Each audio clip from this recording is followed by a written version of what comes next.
From the Nolan Smith press conference to the WNBA Draft, there's a lot of stuff to talk about on this bonus episode of this Tuesday edition of the show.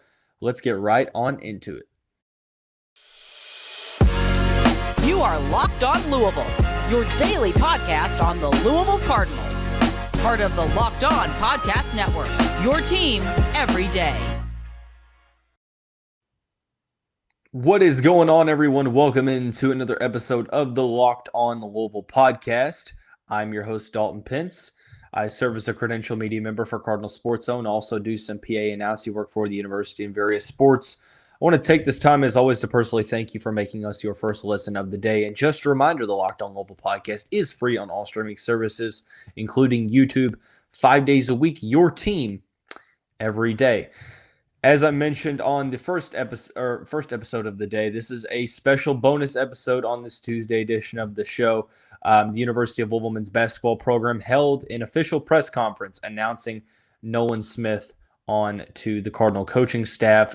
We will break down and react to what Kenny Payne and Nolan had to say. We will also talk about the WNBA Draft that occurred on Monday evening that saw Emily Engstler drafted by the Indiana Fever and Kianna Smith drafted by the Los Angeles Sparks. So let's get right on into it. I want to start out by talking about the press conference and break it kind of down into two segments, talking about what Kenny Payne had to say first and what Nolan Smith had to say in the second segment. I think talking about what Kenny Payne had to say in the first segment kind of sets the table for a lot of what Nolan had to say. I think it was a great introduction, offered some insight into why he felt that Smith was a good addition to the coaching staff. And if you were looking for Kenny Payne to be selfish in any way or accept any personal, any personal compliments or anything like that, you were once again disappointed. Once again, Kenny Payne was as selfless as can be, and he reiterated that it is not about him, but yet about the University of Louisville and its program and the student athletes that he is looking to bring to this program. So a couple of initial thoughts about what the new head men's basketball coach had to say when announcing his star assistant coach onto the staff. I think, first of all, what really caught me off guard, and I think that's a little bit of a tough thing to say.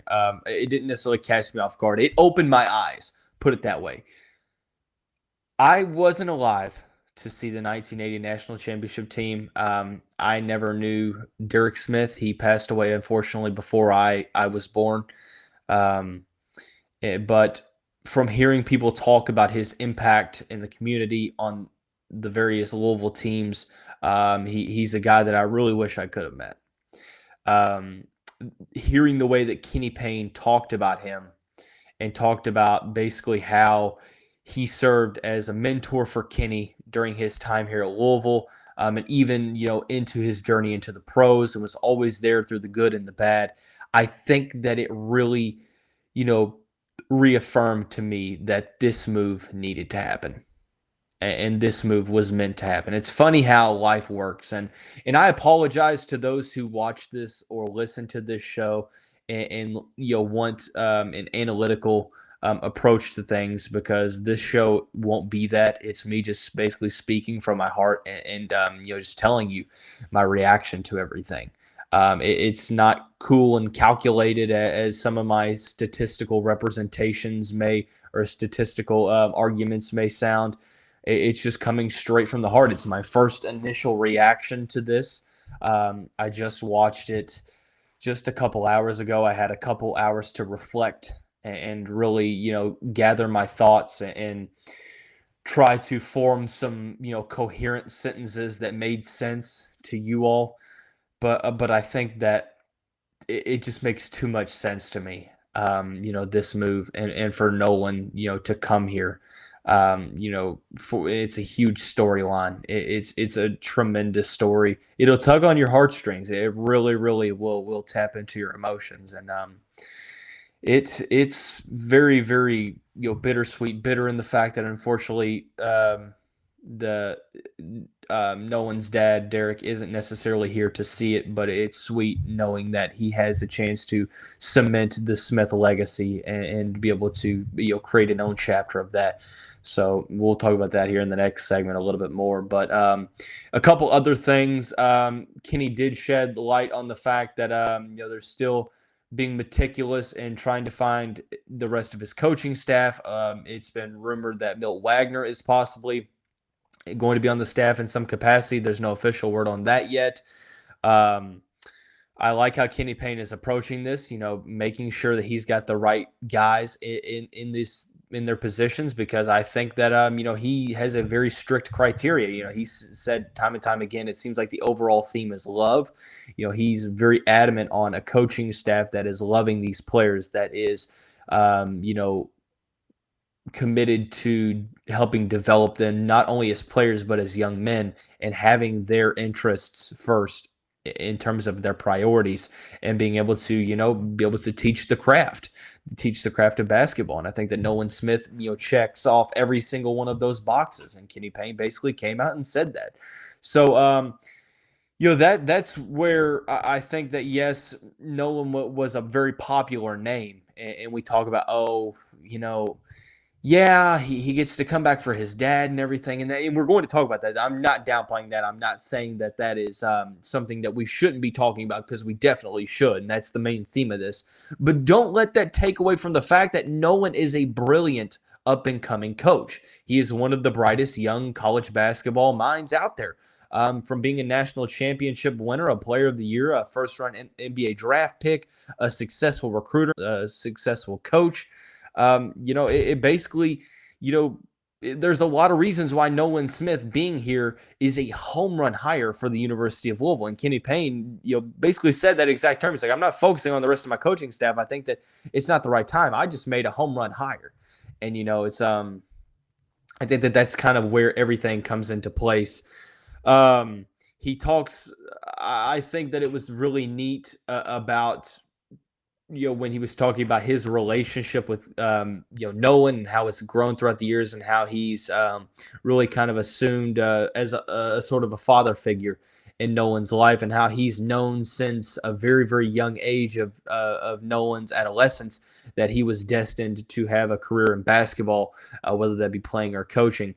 So it's neat to see the way things play out. I see both guys go away from Louisville, make their names in the coaching ranks elsewhere, and then come back and team up. So very, very excited. I think that Kenny Payne just gets it. I think that everything that he is looking to do here at the University of Louisville is everything that this fan base has been yearning for since Rick Pitino left. We want this brand to to get back to its national prominence, and this whole the University of Louisville is bigger than us, and that mentality, and that nobody's bigger than the university. That's why the University of Louisville men's basketball program is going to succeed for years to come. Now, obviously, you have to win these games, and you have to come out and you have to get results. But coming from a press conference standpoint, obviously, I wasn't really I was around. I mean, I was born. I was, 3 years old when Rick Pitino got hired. But I don't remember that, obviously. So I don't know what the vibes are coming from that press conference. I know that the MAC press conference was something that, looking back on, it was something that, we viewed as satisfactory. We liked the fact that, he wanted to be here. But this just has a different feel to it. Coming from a guy who's played at Louisville, views Louisville as home, is so beloved throughout the community. I was extremely ecstatic and, moving by what Kenny Payne had to say. In the introduction of the press conference on Monday afternoon. But I was even more moved by what Nolan Smith had to say. And we'll talk about what he had to say here in just a second after we talk about our friends over at BetOnline.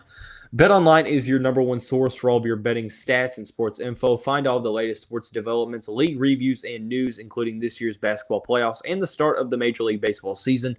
BetOnline is your continued source for all of your sporting wagering information, from live betting to playoffs, esports, and more. Head to the website today or use your mobile device to learn more about the trends in action. BetOnline is where the game starts. Hey, thanks again for making Locked On Louisville your first listen every day. Now for a big announcement. Starting Tuesday, April 28th, tune in to Locked On NFL Draft's live coverage of the 2022 NFL Draft with all 3 days of real-time analysis from our extensive lineup of experts and insiders.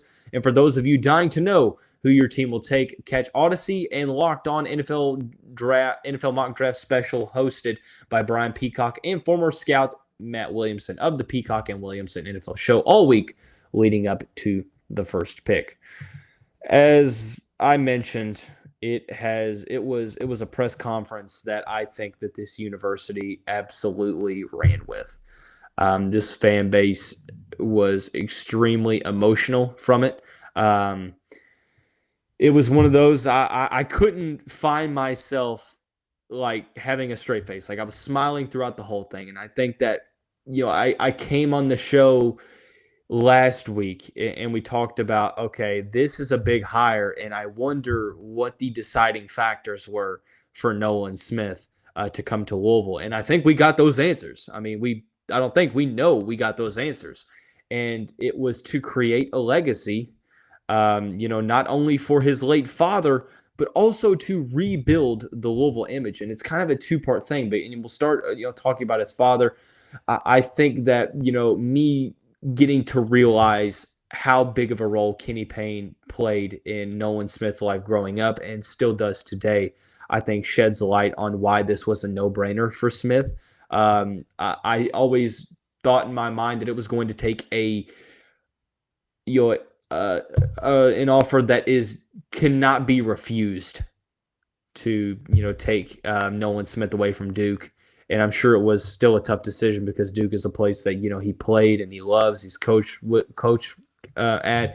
He's coached with one of his best friends in John Shire. But I think that with his relationship with Kenny Payne and with the opportunity at hand, it's just really, really hard to pass up an opportunity like this, as he said. And it was really, really neat to hear that, he talked to Mike Krzyzewski before leaving and wanted to pick his brain and see what he thought. And Coach K was basically saying that it was the right move. It was a good business decision for him. And just the opportunity for him to be able to come here to, a place where he not necessarily felt comfortable coming right out of high school. He gets to come here now and, not only cement his father's legacy, that's pretty much already cemented, but be able to grow that legacy and create a legacy of his own and coach through his father. And it was extremely neat to hear him talk about, the first thing he did when he got in the airport or whenever he got in the city was he got out of the airport and he went straight to Cave Hill and talked to his dad. And it was a rejoicing moment. And that's just so neat. And it makes you realize that, hey, it's really, truly bigger than basketball. But don't make a mistake about it. I think that Smith's love for the university is more than just for his father. I think that he truly loves the University of Louisville as well. He wants to see this university succeed. He made a comment about how he feels that other schools were scared when they saw him in a Louisville shirt recruiting down in Orlando for the Nike EYBL circuit this past weekend. That is what the university needs to get back to. And I am so glad that Kenny Payne and Nolan Smith get that. They understand that, and it seems like they are committed to making sure that Louisville gets back to that level. Over the past, half decade, the national perception of the Louisville program has been one of, it's a program that has a ton of turmoil. It's a scandalous program. There's so much dirty stuff going on under the table, and it's just not a good program. And you don't hear much from, it's historical. It's a place that's won 3 national championships. It is a place where multiple Final Fours, multiple All-Americans, Hall of Fame coaching. That's what we have to get back to. And that's what Kenny Payne and Nolan Smith are alluding to when they say, hey, look, this university, it's bigger than us. It's bigger than one person. This is a historical program. This is one of the best programs in college basketball. That is what this fan base has been basically begging for this program to get back to. And I feel like these are the guys that are going to get this program back to the place in which we yearn for it to be back or getting back to where we want it to be. So from a basketball standpoint, Kenny Payne and Nolan Smith kind of talked about Nolan's role in scouting. He did a lot of scouting at Duke. I would assume that he's going to be very valuable when it comes to scouting opponents, especially at the ACC level, guys that he has coached, guys that he's coached against. Especially Duke, a team that's very successful. What better way to scout for Duke than using one of their assistants from years past? So. From a basketball standpoint, I love this fit. I think that he's going to do a great job of developing the guard play. I think he's going to do a great job of, preparing scouting reports, and making sure this team is prepared for their opposition and able to make adjustments. I keep burping, and making adjustments. So, like I said, I think that everyone was kind of expecting this press conference to be emotional. It was going to be one that tugged on your heartstrings, but I think it spanned beyond expectations. It flew beyond that point. There was a clip that I think it was either Kent Taylor or Andrew Chernoff, someone in the media, and I apologize for not knowing exactly who that was. It might have been Kent Spencer. It was one of the guys in the media that posted a clip of Derek Smith. Basically, it was a little clip of Derek teaching Nolan how to ride a bike. And that just goes to show you, I think that having this storyline in place and having, just the opportunity to for him to come to the city in which his dad made such a lasting impact, won a national championship, and now has the chance to, try to deliver this program back into prominence with Kenny Payne, another guy who was very close to Derek. And I just think that the fan base should be so grateful that they have now two coaches that truly, truly care about this university. It's not about them. And I'm not saying that, another hire wouldn't have been that way either, but I'm very, very excited. It kind of gave me the vibes, and obviously I'm kind of speaking just out of intuition. Like, I could totally see Nolan Smith being the head coach at Louisville one day. Now, will Nolan go and become a head coach at a different program and come back to Louisville? Yet to be seen. But I do think that he is a bright mind in the college basketball realm. Kenny Payne is 56 years old. He's not going to coach forever. Who knows? Maybe Kenny Payne coaches an X amount of years, and then Nolan Smith comes in and takes over. I could definitely see that, and I would definitely not be opposed to that. Obviously, just speculation, but at this point, it's something that I'm extremely, extremely excited for the future of Louisville basketball, and this press conference only, confirmed that excitement and raised the bar a little bit. So we'll continue to talk about coaching staff news whenever we get some more information. I'm kind of glad that we didn't get the press conference of all the coaches today, just because I felt like really and truly Nolan Smith deserved this day for himself. And I'm glad he got it that way, but still kind of eager to see who the new coaching staff is going to be. So at this time, there's not going to be any verbally implemented ads. If you're listening to this on one of the streaming services, you'll hear some automated ads coming up here shortly. If you're watching it, obviously you won't. So let's get right on into the final segment, talking about the WNBA Draft. 2 Louisville Cardinals were selected in Monday evening's WNBA Draft. Emily Engstler, pick number 4 to the Indiana Fever. Kianna Smith in the second round, pick number 16 to the Los Angeles Sparks. We'll talk about Emily Engstler first. For a team that came into draft night wanting to improve their defense, well, they did it by adding the best defender in college basketball, one of the most versatile players overall in the college basketball landscape, in Emily Engstler. Might not necessarily have the highest ceiling offensively, but she is a championship level player in what she brings to the table. She is not too shabby scoring the basketball, has the ability to hit the ball, hit the outside shot, also does a solid job of using her athleticism of getting to the rim. But her, true,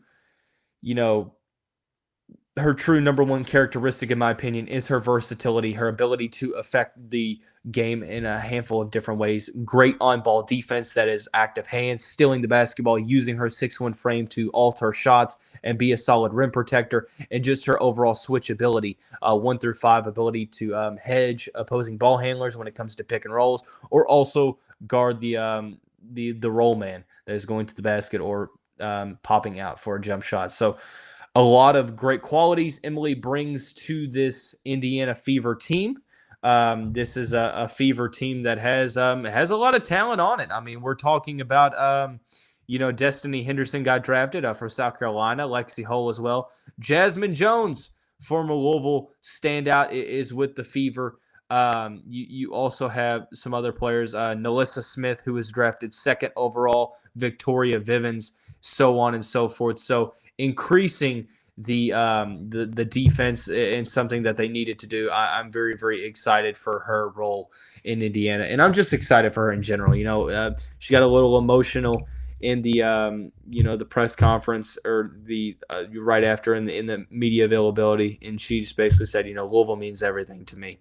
And with 1 year in the program, to see a program have a impact on a player, and more importantly, to see the impact that player had on this program and this fan base, I'm so happy for her. She is the now 3rd highest WNBA draft selection for the Louisville Cardinals in program history, and that's a huge thought to think of. Coming into the program, didn't necessarily have a ton of draft hype, turns herself into the number 4 overall pick. Bravo, Emily. Like I said, we appreciate everything that you've done here at Louisville, and we wish you the best of luck, and you will have a very successful professional career. The 2nd draft pick of the evening was in the 2nd round. 16th overall pick, the Los Angeles Sparks selected Kianna Smith. For a player who didn't even so much make it all ACC honorable mention, getting drafted 16th overall is not too bad.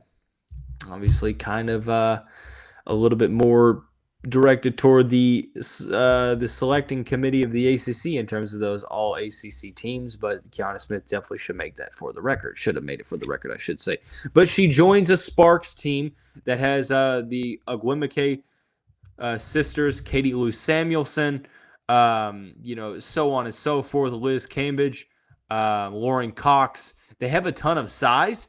Now I think, adding a guard that can handle the basketball, that can shoot the ball well, especially with kickouts, you have, very solid, post play and just overall size down low. Now you add a guard who can shoot the ball deep when the defense collapses on the post players, and I think that Kianna Smith is going to be able to carve herself out a role in the WNBA and be able to create, just an overall lasting career. I think that, she's a player that is, a winning player on a championship team. She has all the qualities: solid on-ball defense, solid ball handling, great three-point shooter. Just overall, extremely happy for her. She goes to a team with a ton of talent and the possibility to play early on. So very interested to see how year one fares for Kianna Smith in the City of Angels. Hey, from her home state in California. So I'm very, very glad to see her there. Very glad to see Emily Engstler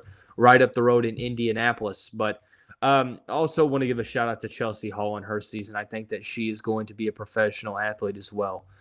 Just because she doesn't get drafted doesn't mean that I don't think she will make the WNBA. I think that she has a chance to really, create her own route, whether that's overseas or whether that's in the WNBA. She is a very solid ball handler, solid, on-ball defender, has an underrated offensive skill set. I do think that her best days of basketball are ahead of her.